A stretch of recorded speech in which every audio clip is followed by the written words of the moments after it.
बुलढाण्यातील पंकज देशमुख मृत्यू प्रकरणी घातपाताचा संशय व्यक्त करत त्यांच्या पत्नीने कुटुंबासह आमरण उपोषणाला सुरुवात केली आहे। सीआयडी चौकशीची मागणी पूर्ण होईपर्यंत उपोषण सुरूच ठेवण्याचा इशारा त्यांनी दिला आहे। बुलढाण्यातील जळगाव जामोद तालुक्यातील पंकज देशमुख यांच्या मृत्यूने स्थानिक पातळीवर मोठी खळबळ उडाली आहे। काही दिवसांपूर्वी पंकज देशमुख यांचा गळफास घेतलेल्या अवस्थेत मृतदेह सापडला होता।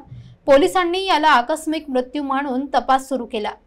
मात्र मृताच्या कुटुंबियांचा ठाम दावा आहे की ही आत्महत्या नसून सरळ घातपात आहे।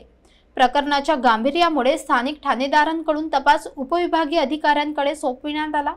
तपासानंतर अप्पर पोलीस अधीक्षक श्रेणिक लोढा यांनी याला आत्महत्या असल्याचे सांगितले, पण कुटुंबियांचा आरोप आहे की पोलिसांचा तपास चुकीच्या दिशेने झाला आहे आणि अनेक महत्त्वाच्या बाबींकडे दुर्लक्ष करण्यात आले आहे।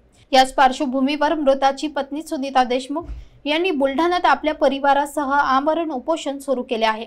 त्यांची प्रमुख मागणी या प्रकरणाची चौकशी सीआयडी मार्फत व्हावी, जेणेकरून खरी सत्यता बाहेर येईल। सुनीता देशमुख यांचा ठाम पवित्रा आहे की जोपर्यंत त्यांची मागणी पूर्ण होत नाही तोपर्यंत उपोषण थांबवले जाणार नाही। स्थानिक पातळीवर या आंदोलनाला जनतेचा पाठिंबा मिळू लागला असून प्रशासनावर या प्रकरणात तातडीने कारवाई करण्यासाठी दबाव वाढत आहे।